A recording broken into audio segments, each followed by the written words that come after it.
السلام عليكم ورحمة الله وبركاته. وأنا معلن عبد الولي محمد أبو بكر ولي waxaan nagala socotaa Pro Production Challenge Everything. sidoo kale maanta waxaan rabnaa casharkeenii inaan ku qaadano editing kaas oo aan ku isticmaali doono software lagu magacaabo Edios. waxaan rabnaa Edios inta aanan bilaabin ugu horeyn inaan ka qaadano 3 shay iyadoo Edios-kan ay noqon doonto cashiro taxane ah. ugu horeyn Edios-ka waxaan rabnaa inaan ka qaadano waxa la yiraahdo interface. sidoo kale waxa inoogu xigi doono waxa lagu magacaabo Windows layout. waxa kale oo inoogu sii xigi doono waxa lagu magacaabo states.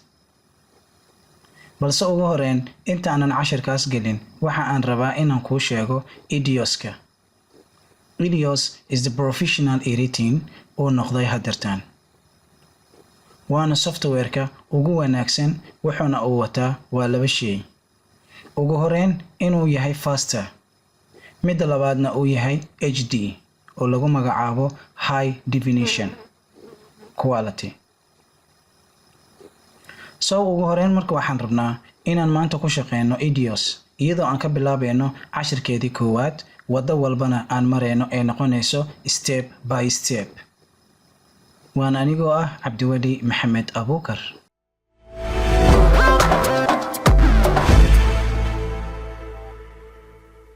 ugu horeyn Edios-ka waa sida tan. software-ka marka uu ku yaalo desktop-ka waxa ku qoran Edios 7 ama Edios hadba midkii ay ku noqon karto. balse inta aadan software-ka keenin waxaan rabaa ugu horeyn inaan sameeyno wadada ugu horeey laga rabo in uu qofka iska saxo. saas darteed waxa ugu horeyn sameynaysaa haddii aad isticmaalayso Windows 7 waxaad furaysaa start menu kadib waxaad furaysaa document kaas oo Windows 8.1 ay ku jirta halkan oo markii aad furto ah dhinaca my computer. markii aad document dul taagan tahay haddii halkan ku aragtid Windows 7ka halkan ayuu soo galaa balse Windows 8 or 8.1 inta ay isugu yimaadaan. sidaa darteeda waxa halkan inoo yaalo documentiga aan rabnay inaan hawsha ka qabano. document ayaad furaysaa. document markaa furtid waxaad sameynaysaa new folder ayaa abuureynaa kaas oo aan ku magacaabi doono folder magaciisu yahay Edios kaas oo aan rabno mar walba Edios-ka in uu xasuusnaado booskii aad rabtay inuu mar walba kaaga soo kaco. ugu horeyn waxaad furaysaa new folder oo halkan ah. marka uu new folder halkan ku taagan yahay sida uu yahay waad ku dhaafi kartaa balse waxa ku fiican inaad mar walba ku magacaawdo software-ka aad isticmaalayso magaciisa. hadda waxaan rabaa inaan ku magacaabo Edios 7 kaas oo aan rabno inaan maanta ku shaqeyno Edios 7 balse uu yahay Edios 7 Pro. aniga hadda waxaan ku magacaabay Edios 7. marka sidan ugu qorto okay ayaa leedahay kadib waad iska xiraysaa uma baahnin waayo hadhow ayaan rabnaa Edios-ka ayaa waxa uu leeyahay meesha uu ku save gareynayo project sequence wax la yiraahdo ama source sequence. labadaas file ayaa waxa uu rabaa inuu ku shaqeysto mar walba booska uu ka soo kacayna uu ahaado booskan. haddii aad u baahan tahay magaca la magaca doonto waad u baxsan kartaa balse aniga ahaan waxaan ku magacaabay Edios 7. close ayaad leedahay. waxaan bilaabaynaa inaan kicino Edios anigoo riixayno mouse-ka. laba qaab waa loo kicin karaa adigoo sameynayo mouse-kaaga right click ayaad leedahay open ayaad dhigi kartaa. haddii aad u baahan tahayna double click ayaad siinaysaa. markii aad double click siiso automatically software-ka waxa uu bilaabayaa in uu soo launch gareysmo. launch oo ah in uu soo kaco. waxaad inta ka arkaysaa in uu inoogu qormay Grass Valley Edios Pro 7 editing anything ama edit anything macnaha wax walba ayuu ku bedelaa. marka Edios 5 Edios 6 Edios 7 and Edios 8 ay hadda malaysaa. marka haddii aad aragtid Canvas waxa uu ku shaqeeyaa waa Edios 5. haddii aad aragto Edios kaligiisana waxaad ku arkaysaa in uu yahay Grass Valley. waana shirkadda soo saarto Edios. dad waxaad arkaysaa in uu ku soo saarayo halkan dialog box kaas oo aan rabno inaan ku save gareyno folder-ka hadaay oonan ah current folder. folder current waxa lagu magacaabaa waa folder-ka had iyo jeer ka soo kici doono Edios-ka. ugu horreyn browse ayaa leedahay waxaan u tilmaamaynaa booskii aan rabnay inaan ku save garaysano oo ahaa idios 7 kaas oo aan sii dhexgelinay documents idios 7 oo halkan inoo yaalo haddii aad u baahan tahay desktop waad ku save garaysan kartaa balse it is better inaad dhexgelisid documentiga ama localkii aad u baahan tahay balse haddii aad rabtid inaad ku noqdo mid professional ah editingna aad u rabtid inuu high speed high quality everything uu kugu shaqeeyo waxaa kuu fiican inuu kasoo kacmo systemka so that idios 7 markaan tigta saaro oo aan highlight ka dhigo waxaan leeyahay okay markaan dhaho waxaad halkan ku arkaysaa in uu CE dhigay userna uu kasii dhex yaalo Abdiwali Mohammed oo aniga ah inuu kasii yaalo account-kayga kadibna uu kasii dhex jiro document folderkana magaciisa uu yahay idios 7 automatically waxaa kuu soo baxayo download boxkan haddii aad aragtid download boxkan waxaa kuu abuurmay project kaas oo ah profile oo ah midka aad hadda ku shaqaynaysid halkaana waxaa soo galo present project ayaa la yiraahdaa halkan waxa soo gala ayaa wuxuu yahay in projectigaaga had iyo jeer uu ku save garaysmo halkan oo asigoo ah mar walba inuu ka soo kacayo so that waxaan sameynaynaa new project ayaan abuuraynaa automatic waxa kugu soo baxayo download boxkan waxa uu ku sheegayaa projectiga oo aad rabtay in aad ku shaqaysid waayo waxaad arkaysaa video ah 1920 lagu dhuftay 1080 kaas oo ay ku magacaabaan HD oo ah failkan marka 4K iyadana casharkeena waan qaadan doonaa marka waxaan rabnaa inaan doorano ugu horeyn HD waxa uu ka bilowdaa tirada ugu hooseeyo marka aan ka soo qabanayno wuxuu ka bilowdaa 1270 lagu dhuftay 720 waxaa ku xiga 1280 lagu dhuftay 1080 waxaa ku sii xiga 1440 lagu dhuftay 1080 waxa ugu weyn oo HD ah oo high quality-ga ugu dambeeya hadda la isticmaalo intaanan 4K loo gudbin wuxuu noqonayaa 1920 1080 saas darteeda waxa uu noqonayaa videoga aad ku shaqaynaysid inuu noqon karo 1920 1080 oo ah high quality waxa uu ka soo bilowdaa 1920 1080 sidoo kale 1440 1080 sidoo kale 1280 1080 sidoo kale 1270 720 waxaan u malaynaa intaas aad ayaad u fahantay waxaa ku sii xiga SD waxa uu ka bilowdaa 720 lagu dhuftay 576 ilaa iyo wixii ka hooseeyo kaas ay ku magacaabaan 4x3 what's the difference between 4x3 and HD-ga waxay ku magacaabeen waa 16x9 wuxuu noqonayaa waa shay dhinac u dheer waxaad arkaysaa in laptopyada ama dhalooyinka LCD-ga ah ee HD LED-ka ah waxaad arkaysaa kuwa inay yihiin square afarta dhinac isku mid inay yihiin kuwana waxaad arkaysaa dhinac inay u dheer yihiin haddii aad aragto kuwa dhinaca u dheer waxaa lagu magacaabaa 16x9 haddii aad aragtana kuwa afar geeskooda isku wada jinka yihiinna waxaa lagu magacaabaa 4x3 waxaan u malaynaa aad ayaad u fahantay okay marka aad dooratid HD SD DV and SD it is same together labadooda same way so that waxaan rabnaa marka inaan ka doorano 50i 50p and 25b 29 okay marka aan sidaan u doorano oo sida tan aan ku shaqeyno 50 ka qaad waxaan dooranaynaa 59p and 60 kale 4k marka uu soo galay inta imaanay no mara waxaad ka dooranaysaa 59 oo i ah sidoo kale 59 oo p ah 50 oo p ah 29 p ah 25p 23 ma u baahanin because of frame rate-ka aniga aan rabnay inaan isticmaalno ma ahan marka frame rate-ka aan rabnay inaan isticmaalno hadda aan rabnay inaan anaga isticmaalno waa 29 ilaa iyo 59 ayuu u dhaxeeyaa saas darteeda waxaa dhici karta videoya ah 25 frame ratekiisa uu yahay inaan ku shaqeyno. waxaa noo soo haray halkaana waa bit kaas oo ah dhinaca codka ama video definitionkiisa. waxaan rabnaa labadaba inaan doorano, kadib next ayaan leenahay. next markaad dhahdid waxaad arkaysaa box dheer oo intaas oo shay ay ku dhex jiraan ayaad halkan ku arkaysaa.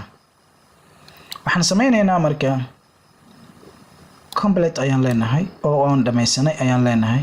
automatically waxaa soo boodaayo dialog boxkan oo ah project setting. waayo projectiga settingka aan rabno inaan ku shaqeyno ayaa waxaan rabaa inuu noqdo projectiga failkiisa hore inuu original noqdo kaas oo ah HD, kadibna failasha uu rabo inuu noo sameeyana uu noqdo failal HD ah. sababtoo ah fail ah 720 576 ha ka yaabin in failka aad soo gelisay oo failkii for example projectiga hadda anaga noo dooran kaba soo qabo waa 1920-1080. waxaa soo geli kartaa 720 lagu dhiftay 576 kaas waa u support gareyn karaa, balse 720 576 projecti ah ha ka yaabin in uu kuu support gareeyo 1920-1080 ah. intaas aad ayaad u faantay ayaan u maleynaa. saas darteeda waxa aan rabaa marka projectiga aniga aan rabay inaan ku shaqeeyo waa in uu ahaadaa 1920-1080, framekiisana uu ahaadaa 25, bitkiisana uu ahaadaa 8, something like that. so projectiga aniga hadda aan rabay inaan ku shaqeeyo halkan ayaan ka dooranaynaa 25 waa kan oo halkan ah. wuxuuna yahay failka projectiga aan rabno wuxuu noo dooran yahay 1920-1080 oo HD ah. ratekiisa uu yahay ama frame ratekiisa uu yahay 25p. okay, bitkiisana uu yahay 8. so that halkan marka aan doorano inta ayaad tigta saaraysaa. inta marka aad tigta saartid halkan ayaad waxaad ku sameynaysaa name kaas oo ah projectiga magaca aad rabtay inuu kugu shaqeeyo. so that halkan ayaa waxaan ku qoraynaa Pro Production HD kaas oo aan rabno failka magaciisa in aan ku magacaawno. okay, halka marka aad tigta saartid because aniga waxaan rabaa projectiga aan rabay inaan ku shaqeeyo in uu ii lahaado failal badan kaas oo aan rabay inaan soo gashto failal aad u tiro badan. marka ugu horreyn wadada aan marayo okay ayaa leedahay. okay, marka aad waxaa ku soo baxay haddana project settingski laakiin oo waxyaalo badan aad ka dooran lahayd. oo wareen waxaad furaysaa ishaan, waxaad isku hubinaysaa inuu inta kugu jiro alpha because of hadhow waxa aan rabnaa ina alpha plus ina soo gashi kartid video because videoya waxaa jiro alpha la dhaho kaas waxaan ku soo qaadan doonaa casharadeena soo socda. halkan ayaad okay leedahay inuu ku yaalo in kale waad iska hubinaysaa. sidoo kale inta ayaad imaanaysaa. inta waxaa kugu qoran marka track default. okay, inta waxaad ku arkaysaa VATA waxa loola jeedo. okay, V waxa loola jeedaa waa video. VA haddaa aragtidna waxa loola jeedaa waa video plus audio. T haddaad aragtidna waxa loola jeedaa waa text. A haddaa aragtidna waxa loola jeedaa waa audio. intaas aad ayaad u fahantaa ayaan u maleynaa. marka video track aan rabno in aan ku shaqeyno waxa aan rabaa inuu ii noqdo trackyo badan. sababtoo ah marka qaar waxaa dhici karto inaan 3 video 4 video 5 video inaa is saari kartid. so that haddii timeline-kaaga uu yahay hal video gudaha waa ka soo saaran kartaa, balse aniga waxaan rabaa default ahaan inuu u noqdo in mar walba aan kicin karo trackyada aan rabo inuu automatic igu soo kici doono. so that halkan waxaan sameynaynaa 4 ayaan leeyahay because waxaan rabaa 4 track inuu igu shaqeeyo. track shanaad oo ii noqon karo video plus audio oo hal ah, text oo ah hal, audio oo ah 4. sidaas ayaa faraha ugu qaadaya. korkan ayaad imaanaysaa, waxaad arkaysaa Grass Valley HQ standard kaas oo ah Grass Valley high quality standard sida uu yahay ayaan faraha ugu qaadaya. okay ayaa leedahay. okay, markaad dhahdid automatically waxa kuu soo kacayo idioski. idios interfacekiisa waa wejigan kore ee aad arkaysid. wadooyinkan aan soo marnay ayaad soo wada maraysaa. okay, idioska waxaad ka arkaysaa inta inuu ku yaalo shaashadii wax laga daari lahaa, wax aad ka balay gareyn lahayd. halkan oo ah meelshii waxaad kasoo gashan lahayd, halkan waxaa kugu jira effectiyadii, halkan waxaa kugu jiro sequence markerkiisa, halkan waxaa kugu jira source browserka, halkan waxaa kugu jira information, halkan waxaa ku yaalo timeline oo ah meeshii aad video soo gashan kartid, halkan waxaad ka arkaysaa ishii dheereed aad ka soconaysay, halkan waxaa noo yaala taragyadii ee aan dooranay oo aan rabnay inaan ku shaqeyno, waa meeshii 4 aan kaga soo dhigayo, halkan waxaad ku arkaysaa v halkan v plus a, waxaan u maleynaa inaan cabaar ka hor soo sharxay oo ah video plus audio, v-na inay ka tahay video keligiisa, t-na uu yahay text, halkan haddaa sii furtan waxaad arkaysaa a oo ah audio. waxaan u maleynaa interface-ka ugu horeeyo ee idioska inaad tahay mid caad u fahmay. So halkan waxaad arkaysaa folderkan, haddii aan xero waa furaysaa, halkan search ayaad leedahay, video aad soo gashata ayaad ka raadsan kartaa. waxaa kuu soo haray halkan waa meeshii feelasha laga soo gashanayay, waxaa kuu soo haray t waa textiga, halkan waxaa lagu magacaabaa new clip ayaa la yiraahdaa, iyadan casharadeena ayaan ku arki doonaa.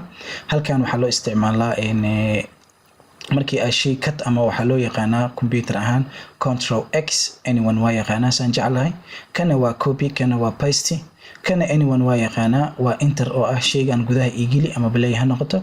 halkana waa ujeedaa waa markaad soo gashanaysid timeline-ka, iyadana cashirkeena soo soconayaana ku qaadanaynaa. kana waa delete, file inta kugu jira ama file inta kugu jira ayaad isaga delete gareyn kartaa. halkan kusoo hartayna waa alt enter oo ah inaad geli kartid fileka property-giisa sida information-ka oo kale ayaad kasii arki doontaa. okay, waxaan u maleynaa inta inaad asna aad ujeedid. halkana waa viewer, waa qaabka videoga ama haddii aad wax soo gashatid qaabka ugu quruxda badan adiga aad ku shaqeyn kartid. halkan waxaad ka arkaysaa inuu yahay tools kaas oo aan waxyaalo badan kaga doonan karno. halkan waxaad ku arkaysaa file menu, edit, view, clip, mark, mode, capture, render, tool, setting, help. halkan waxaad arkaysaa play inuu yaalo, halkan waxaad arkaysaa recording inuu yaalo, labadaba waad kala bedeli kartaa. okay, marka aan doorto recording waxaad arkaysaa inuu pin ii soo baxayo, haddii aan arko inta waxa ii soo baxayo clip ayaa kusoo darsamayo, haddii aan inta furan waxaad arkaysaa sequence tools inuu ii soo baxayo. halkan waxa yaalo waa sequence-ga aad rabtid inaad ku shaqaysid. marka idioska daahiisa ugu horeeyo waa midkan. marka waxaan rabnaa cashirkii labaad, because waxaan dhahnay cashirkii koowaad waxa uu ku saabsanaanayaa interface-ka waa wejigan koowaad. waxaan rabnaa cashirkii labaad qaybtiisa labaad inaan galno, because cashirka koowaad ayaa wuxuu ka kooban yahay 2 chapter. chapterka koowaad oo ah interface, chapterka labaad oo ah window layout iyo states. marka waxaan rabaa marka Windows layout. what is Windows layout? window layout waxa waaye hadda waxaad arkaysaa in oo inta videoga ay dib igu noqonayso, hadaa video soo geliyo inaa inta kor u kaco hoos aado ay igu noqonayso, dib ayaysan igula noqonaysaa. saas darteeda waxaan rabaa in aniga aan waxyaalo badan aan ka soxo, waayo waxaan ognahay idioska inaad adigoo inta joogtid video aad soo gashan kartid, waxaan gabal ayaad u kala goy kartaa. waxaad arkaysaa kan ayaan close iska dhahayaa, waa waaye no mara, halkan ayaad furaysaa, show all ayaad leedahay, automatic loo ku soo baxaya. okay, kan ayaad iska xiraysaa, maya sorry, kan haddii aan xirno projectiga caadiga ayuu ku xirmayaa, sorry. okay, sidoo kale waxaad arkaysaa kan inaad iska xiri kartid. markaa sidaan oo kale u weysid no mara, view ayaa furaysaa, timeline halkan ayaad ka dalbanaysaa, haddii aad u baahan tahayna inta ayaad ka dalbanaysaa oo ah for example kan haddii haddaan xiro h keligiisa aan taabto, automatic waxaad arkaysaa wixii dhan inay iga baxayaan. marka haddii aan furo inta timeline aan dalbado waxaad arkaysaa inuu kan ii soo baxay, h haddaan sii taabtana waxaad arkaysaa inuu sidaan igu soo wada baxay. so that intaan waxaan ku ogaanay idioska interface-kiisa koowaad. waxaan rabnaa inaan tagno marka Windows layout. what is Windows layout? window layout-ka waa qaabka adiga aad ku shaqeyn lahayd.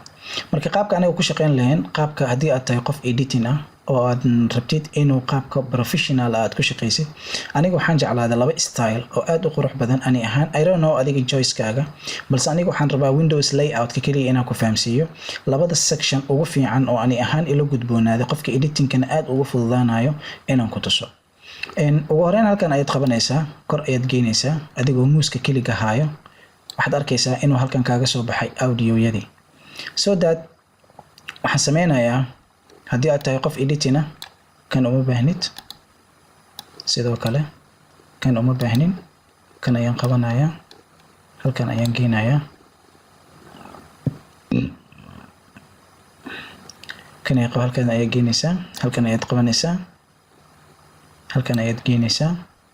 marka halkan geysid kan ayaad furaysaa, kan ayaad qabanaysaa, hoos ayaad geynaysaa. okay, waxaad u jeedaa hadda inuu shay qurux badan noo soo baxay. marka uu sidan yahay waxaan furayaa view, double mode ayaan ka dhigayaa. waa laba dhalo. haddii aad u baahan tahay hal dhalo halkan ayaad ka dooranaysaa, haddii aad u baahan tahay laba dhalana halkan ayaad ka dooranaysaa. okay, markuu sidan noogu soo baxo Windows layout-kayga koowaad, qaabka style-kayga koowaad waa sidan. waad u jeedid inuu inta ku yaala meeshii failka aad kasoo gashan lahayd, inta uu ku yaala effectiyada, intana uu ku yaala information-kii oo ah meeshii aad failka wax kasii bedeli lahayd. okay, waxaan u maleynayaa intaan ayaad u fahantay. okay, style-ka koowaad sidan ayaan ka dhigaynaa. intaan style-ka koowaad save gareynin waxaan rabaa inaan ku tuso kan saddexaad ama kan labaad sidaad u fahantid inaan furo viewer, because of ani waxaan rabaa haddii hadda kan wada waxaad ka arkaysaa inta status ayaa la yiraahdaa, waxaan yararka meesha ku qoran inaa statuskan iska qaada ayaan rabaa, because of ma raba inaan dambe inta ku arko. ani I don't know inuu favorite-kaaga yahay, balse aniga I don't like it, kama helin. marka saan ugu qaada darteed view on the screen display status oo ah shortcut-kiisa Ctrl+G halkan ayaad leedahay. automatically waxaad arkaysaa in uu ka maqan yahay. haddii ay dhacdo inaad ka weysid oo aad u baahan tahay halkan ayaad furaysaa, sida isla wadada hadda ayaad ku laabanaysaa, G ayaad leedahay, Ctrl+G waxaad arkaysaa inuu labadii kuu soo qabtay. waxaan u maleynayaa marka in aniga aan raba inaan iska bixiyo. okay, markuu sidaan ii yahay ani waxaan ka helay styleskayga. hadda dan close dhaw automatically wuu ii soo baxayaa, laakiin haddii aad sidan qalqaldo kale hadhow marka waa igu dhib badnaanaya inaan mar walba aan sasaxo. so that style-kan koowaad markaa qaabkan u diyaarsatid sidee u save garaysan kartaa. Windows layout-ka lagu sheegayo waa sidaas. waxaan furaynaa view Windows layout oo halkaana waxaad kasii furaysaa save current layout, new ayaa leedahay. qaabkan waxaa u bixinayaa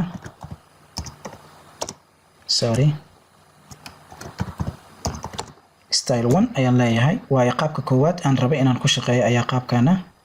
okay ayaan leeyahay. okay, qaabkii labaad aan raba inaan ku shaqeeyo, because hadda waxaad ku ogaanaysaa view haddaan furo, Windows layout furo, kan aan dalbado waxaad arkaysaa inuu iga qasmay.